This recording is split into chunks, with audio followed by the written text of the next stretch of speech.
All right, welcome to all. इस video में हम डिस्कस करेंगे पार्ट नंबर 4 यानी कि P4। इससे पहले ऑलरेडी 3 पार्ट अपलोड कर चुके हैं। सबसे पहले उनको देखिए, देन उसके बाद इस चैप्टर में इस P4 को देखिए। नाउ आज के इस चैप्टर में माइक्रो ऑर्गेनिज्म का चैप्टर 2 करने वाले हैं, क्लास 8th का, जो कि चैप्टर वाइज MCQ का पार्ट 4 रहने वाला है। आप हमारे टेलीग्राम ग्रुप को ज्वाइन कर सकते हैं। सर्च बॉक्स में टेलीग्राम ऐप डाउनलोड करनी है। सर्च बॉक्स में आपको टाइप करना है स्मॉल लेटर में पंकज बोहरा, ठीक है। तो आप पंकज बोहरा जैसे ही टाइप करेंगे आपको 2 ग्रुप मिल जाएंगे, पहला UPSC और दूसरा ऑल उत्तराखंड एग्ज़ाम, ठीक है। तो लास्ट में अगर आप 2 भी इंक्लूड करेंगे तो डायरेक्ट ही ऑल उत्तराखंड एग्ज़ाम में आ जाएंगे, ठीक है। यहाँ पर जितने भी हम अपडेट होते हैं फ्री PDF यहीं पर शेयर करते हैं। बहुत सारे लोग टेस्ट सीरीज के लिए पूछ रहे थे, जो वनदरोगा हम कर रहे हैं, तो आप टेस्ट सीरीज ले सकते हैं वनदरोगा की, जिसमें हम टोटल 110 टेस्ट आपको देते हैं, ठीक है। 110 टेस्ट देते हैं।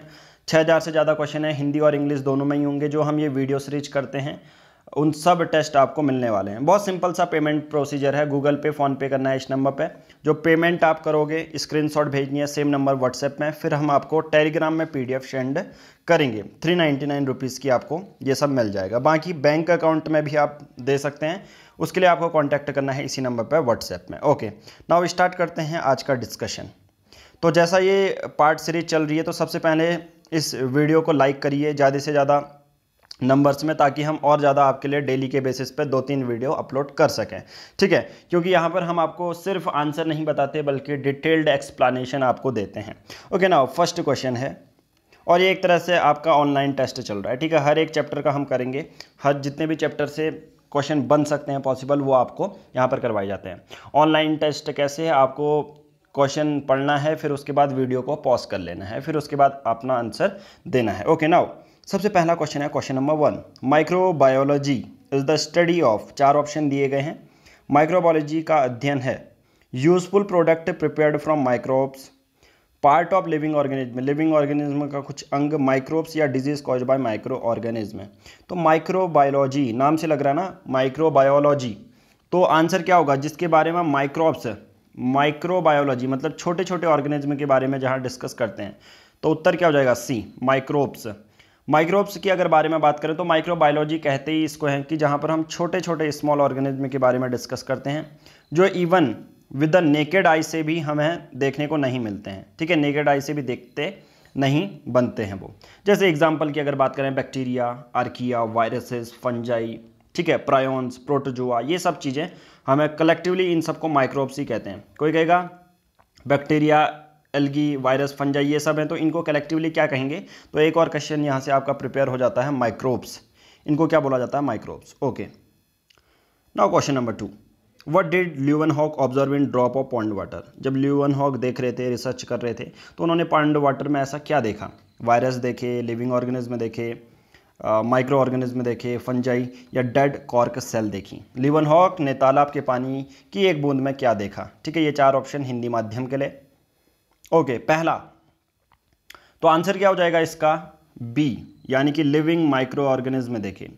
हालांकि देखिए ल्यूवेनहॉक के टाइम पे जो हुआ था, माइक्रोस्कोप उन्होंने डेवलप कर लिया था, तो उसके बेसिस पे उन्होंने छोटे छोटे माइक्रोस्कोप की हेल्प से माइक्रो ऑर्गेनिज्म को देखा, जो कि देखिए नेकेड आई से वो देखते तो उनको नहीं देखने को मिलते, सिंपल सी बात है। तो आंसर क्या है, लिविंग माइक्रो ऑर्गेनिज्म देखे।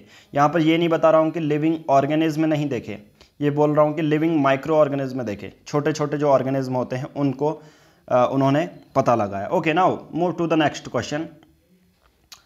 बहुत सिंपल सा क्वेश्चन है, the bacterium present in curd is, दही में मौजूद जीवाणु हैं। आप सबको आंसर इसका पता होना चाहिए, बट मैं फिर भी सभी के आंसर बताऊंगा, बट आपको वही ऑनलाइन टेस्ट ही देना है जैसे आप दे रहे हैं। ओके, नाउ आंसर क्या हो जाएगा, B, लैक्टोबैसिलस, ठीक है। क्या है, लैक्टोबैसिलस। लैक्टोबैसिलस एक तरह का माइक्रो ऑर्गेनिज्म है, मतलब छोटा सा जीवाणु होता है जो कि दही में प्रेजेंट रहता है। अब यहाँ पर से एक और क्वेश्चन आपके लिए मैं पूछना चाहूँगा कि ऐसा कौन सा टेम्परेचर है, ठीक है, किस टेम्परेचर में दूध से, मिल्क से कर्ड बनता है। ऑप्शन है आपके लिए, ये आपको कमेंट बॉक्स में बताना है, ठीक है। इसका आंसर क्या है, B है, लैक्टोबैसिलस। दूध से वही 10 डिग्री से लेके 20 डिग्री सेल्सियस पहला, 20 से 30 दूसरा, 30 से 40 या 40 से 50। 4 ऑप्शन है, ठीक है। जिसने कमेंट बॉक्स में आंसर दिया मैं उसके आंसर में बताऊंगा ये सही है या नहीं है। ठीक है, तो ये ऑप्शन बिल्कुल करेक्ट हैं और इनके बेसिस पर अपना आंसर देना है। Okay, now next question, question number 4, rhizobium bacteria. अब ये भी क्वेश्चन पूछ लिया जाता है कि कभी कभी राइजोबियम क्या है। राइजोबियम एक वायरस है, बैक्टीरिया है, फंजाई है, प्रोटोजोआ है। तो पहला क्वेश्चन तो ये याद रख लीजिए कि राइजोबियम एक बैक्टीरिया है। तो वो किस में मदद करता है? पाचन में मदद करता है, यानी कि डाइजेशन में। ये कोई बीमारी कॉज कर सकता है, या नाइट्रोजन फिक्सेशन कर सकता है, या सभी चीज़ कर सकता है। सबसे पहले एक टर्म के बारे में समझा दूं कि नाइट्रोजन फिक्सेशन क्या होता है। जनरली पौधों को अपनी ग्रोथ के लिए नाइट्रोजन की ज़रूरत होती है। तो जो हमारे एटमॉस्फेयर में नाइट्रोजन है उसको पौधों में इनकैपेबल रहते हैं कि वो एटमॉस्फेयर जो नाइट्रोजन है वो नहीं ले सकते। एटमॉस्फेयर में जो नाइट्रोजन है उसको नहीं ले पाते हैं। तो वो करते क्या हैं? सिंपल सी बात है। फिर ऐसे बहुत सारे ऐसे बैक्टीरिया होते हैं जो क्या होते हैं, मिट्टी में पाए जाते हैं। ठीक है, तो वो क्या करेंगे, मिट्टी में पाए जाएंगे। तो वो क्या करेंगे, जो भी लेग्यूमिनस प्लांट्स होते हैं जैसे बीन हो गया, ठीक है, तो एक तरह से राइजोबियम बैक्टीरिया किस में ही हेल्प करता है, नाइट्रोजन फिक्सेशन में।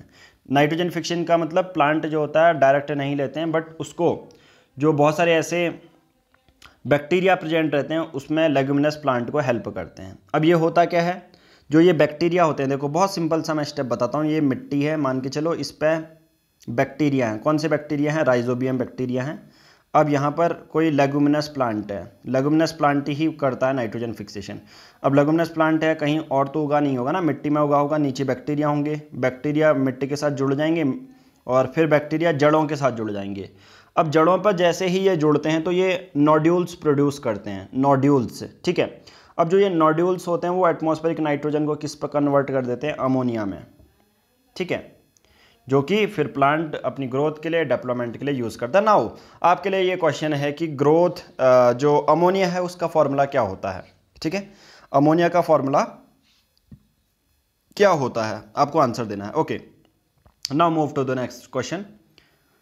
ये बहुत ज़्यादा इंपॉर्टेंट है। Dashes are the agents that act as a carriers of a pathogen and spread diseases. Agent हैं जो एक रोगजनक के वाहक के रूप में कार्य करते हैं और बीमारियां फैलाते हैं। उनको क्या कहते हैं? माइक्रोब्स कहेंगे, पैरासाइट्स कहेंगे, वेक्टर कहेंगे, या डीएनए कहेंगे। बहुत सिंपल सा है, पॉज करके अपना आंसर, आई होप आपने आंसर दे दिया होगा। नाउ आंसर क्या हो जाएगा? वेक्टर्स। आंसर क्या हो जाएगा? वेक्टर।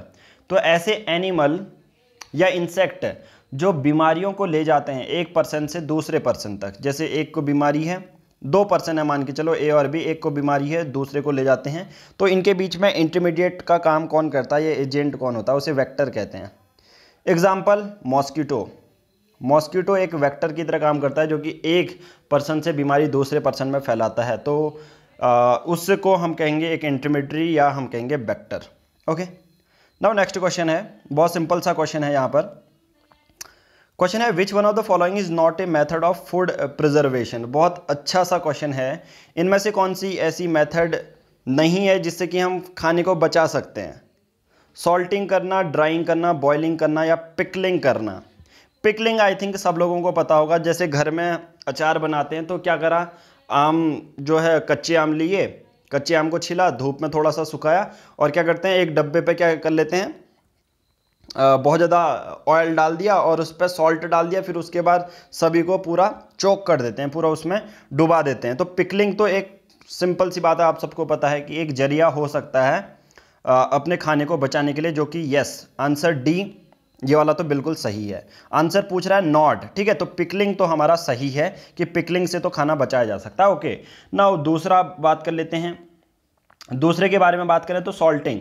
सॉल्टिंग आप सबको पता है, सॉल्टिंग में क्या होता है, सॉल्टिंग में ड्राई जो सॉल्ट होता है वो डाल देते हैं, ड्राई सूखा एडिबल सॉल्ट डाल देते हैं जिससे कि खाने को बचाया जा सकता है। ओके, तो सॉल्टिंग भी सही आंसर है। फिर उसके बाद ड्राइंग है। ड्राइंग का मतलब होता है पानी निकाल देना, ड्राइंग कहो या डिहाइड्रेटिंग फूड कहो।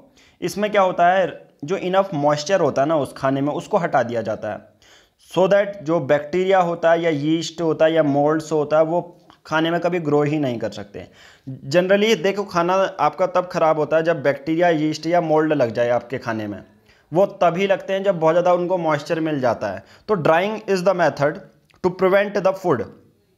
ठीक है, फूड को प्रिवेंट करने के लिए ड्राइंग भी आता है। तो बचा क्या, बॉइलिंग। तो सिंपल सी बात है, बॉइलिंग एक अच्छी मेथड नहीं है जिससे कि हम अपना खाना बचा सकते हैं। ठीक है, बॉइलिंग जनरली क्या होता है, जिसमें कि वाटर होता है बॉइलिंग में कंप्लीटली डिस्ट्रॉय नहीं होता है जितना माइक्रो ऑर्गेनिज्म होता है। जैसे उबालने पर अगर हम किसी चीज़ को उबालें तो वो जितने भी माइक्रो ऑर्गेनिज्म हैं खाना को ख़राब कर सकते हैं, उन सबको डिस्ट्रॉय नहीं कर पाता है। ठीक है, ऐसे ही केवल इसको मैं थोड़ा सा और ज़्यादा एलोबरेट करूँगा ताकि आपके माइंड में पूरी क्लैरिटी हो जाए। जितने भी बैक्टीरिया होते हैं जैसे यीस्ट के, मोल्ड्स के, वो अगर 100 डिग्री सेल्सियस या उससे ज़्यादा टेम्परेचर है तभी मरते हैं, वो नहीं तो नहीं मरेंगे। तो सिंपल सी बात है, खाली आपने पानी अपना खाना उबाल दिया तो ऐसा नहीं कि यार आपका जो खाना है वो प्रिवेंट हो जाएगा। ठीक है, तो मोस्ट कॉमनली मेथड जो यूज़ की जाती है सॉल्टिंग, ड्राइंग, पिकलिंग। तो ये तीनों मैं एक्सप्लेन कर चुका हूँ। इन तीनों में क्या होता है, बॉइलिंग में याद रखना बॉइलिंग तभी की जाएगी जब 100 डिग्री सेल्सियस में, थोड़ा ना घरों में यार वो करेंगे ना, तो 100 डिग्री सेल्सियस पे तो पूरा खाना ही जल जाएगा, तो फूड बचाने की तो बात अलग ही है वही। Okay, now move to the next question. Question number 7, the microorganism which helps in fermentation is. ऐसा कौन सा माइक्रो ऑर्गेनिज्म है, छोटा जीवाणु है, छोटा ऑर्गेनिज्म है जो कि फर्मेंटेशन में मदद करता है। ठीक है, सूक्ष्म जीव ऐसा कौन सा है जो फर्मेंटेशन में मदद करता है, राइजोबियम, ईस्ट, ई कोलाई या राइजोपस। सबसे पहले आप सबको पता होना चाहिए फर्मेंटेशन क्या होता है। फर्मेंटेशन एक ऐसी प्रोसेस होती है जिसमें जो यीस्ट है हमारा, वो शुगर को, बहुत सिंपल सा देखो, ईस्ट है हमारे पास, शुगर है, उसको किस पर कन्वर्ट कर देता है, इथेनॉल पे। चलो आप लोगों के लिए क्वेश्चन है, इथेनॉल का फॉर्मूला बताइए। ठीक है, इथेनॉल पर कन्वर्ट कर देता है in the absence of oxygen. ये चीज़ आपको याद रखनी है, in the absence of oxygen. ठीक है, ये चीज़ें थोड़ी सी आपको पता होनी चाहिए। तो जितने भी अल्कोहल बेवरेजेस होते हैं जैसे बियर है अल्कोहल से, तो इसी कंडीशन पे बनाई जाती है। तो आंसर क्या हो जाएगा, नो डाउट इट्स ईस्ट। तो यीस्ट जो होता है वो शुगर को इथेनॉल में कन्वर्ट करता है in the absence of oxygen. Okay, next question, question number 8, agents in infectious disease responsible are called. Infectious disease में जो एजेंट हैं वो बीमारी फैलाने के लिए रिस्पॉन्सिबल रहते हैं, उन एजेंट को क्या कहते हैं, जर्म्स कहोगे, सेल्स कहोगे, वायरस कहोगे या इंजाइम कहोगे। इंजाइम तो हेल्प करता है, तो इंजाइम तो बिल्कुल भी नहीं हो सकता। जर्म्स जनरली इन्फेक्टिशियस डिजीज में एजेंट की तरह काम नहीं करते, सेल्स तो बिल्कुल नहीं है, तो बचा सेल, वायरस। तो एलिमिनेशन मेथड आप यूज़ कीजिए। अगर बात करूं इन्फेक्टिशियस एजेंट की, जैसे यहाँ पर वायरस है, तो उसके साथ साथ मैं कहूँगा आपसे 3-4 और बताओ जो कि बीमारियों को फैला सकते हैं। आप कहेंगे यस, एक है वायरस, दूसरा आप कहेंगे फंजाई, तीसरा आप कहेंगे प्रोटोजोआ, जैसे काला ज्वर होता है ना, काला ज्वर बीमारियाँ होती हैं जिसमें मुंह में थोड़ा सा स्किन थोड़ी सी और ज़्यादा ख़राब हो जाती है, तो ये सब चीज़ें होती हैं। प्रोटोजोआ, काला ज्वर, हेलिमेंथिस। ठीक है, तो ये एजेंट्स होते हैं। तो वायरस हो गया, बैक्टीरिया हो गया, एक बैक्टीरिया भी ऐड कर लो। अब जो मैं ये बता रहा हूँ ये नोट्स भी बनाओ, ऐसा नहीं कि यार मैंने सुन लिया और वंदर होगा इतना ज़्यादा, बहुत सारे लोग हल्के में भी ले रहे हैं कि बहुत ज़्यादा सिंपल आ जाएगा, तो ऐसा नहीं होगा, डिटेल में पूछा जाएगा। 9-10 का कोर्स है बट बहुत ज़्यादा डिटेल है, आप सोच भी नहीं सकते हो कि कितना डिटेल में पूछा जा सकता है। और छोटी छोटी अगर आप टेस्ट को या MCQ सॉल्व नहीं कर रहे हो तो बहुत ज़्यादा पॉसिबल चांसेस हैं कि आपका एग्ज़ाम क्रैक नहीं होगा, क्योंकि बहुत ज़्यादा कंपटीशन है और बहुत ज़्यादा लोग इस पर लगे हुए हैं। ठीक है, तो बहुत ज़्यादा ये इंश्योर कर लें कि ज़्यादा से ज़्यादा आप MCQ सॉल्व करें, क्योंकि एट द एंड हमारा जो एग्ज़ाम है वो ऐसा नहीं है कि हम कितना याद करते हैं उसका एग्ज़ाम नहीं है, हम MCQ सॉल्व कर पा रहे हैं या नहीं। अब ये अप्रोच बहुत सारे लोगों को नहीं लगती है, क्योंकि उनकी भी गलती नहीं है, क्योंकि उनने उतना वो इन्वायरमेंट देखा नहीं है MCQ सॉल्व करने का। लोग टेस्ट सीरीज क्यों अटेम्प्ट करते हैं या क्यों लेते हैं टेस्ट सीरीज, इसके पीछे एक रीज़न बताता हूँ। क्योंकि हमारा जो मेंटल बना है वो सिर्फ याद करने के लिए बना है, बट सेम टॉपिक से अगर आपके माइंड में आपके लिए क्वेश्चन आ जाता है एग्जाम में, तो 4 ऑप्शन में बिल्कुल कंफ्यूज हो जाओगे, क्योंकि हमने अपने माइंड को उस तरह से डेवलप ही नहीं किया है कि हम एक MCQ सॉल्व कर पाएँ। ठीक है, तो बहुत ज़्यादा चांसेस हैं कि आप गलत करोगे उस ऑप्शन को।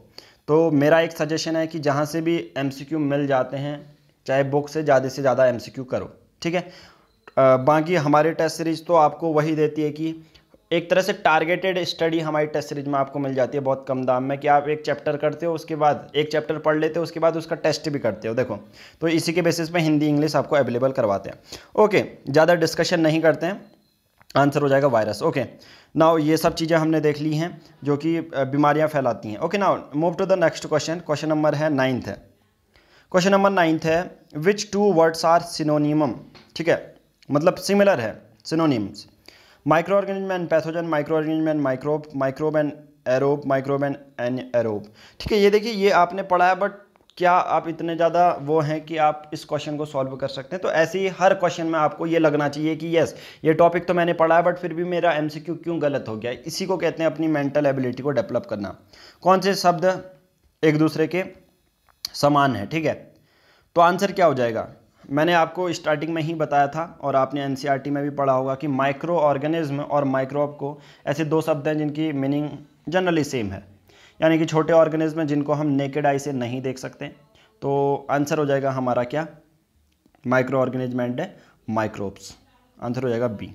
Okay, now move to the next question. आज का लास्ट क्वेश्चन है इस वीडियो का। और कमेंट बॉक्स में ये भी बताना क्या वीडियो की लेंथ आपको ज़्यादा चाहिए या 14-15 मिनट इनफ रहते हैं, क्योंकि मैं एक ही दिन में 2-3 वीडियो अपलोड करता हूँ तो आपको 10-10 मिनट का सही लगता होगा आई थिंक।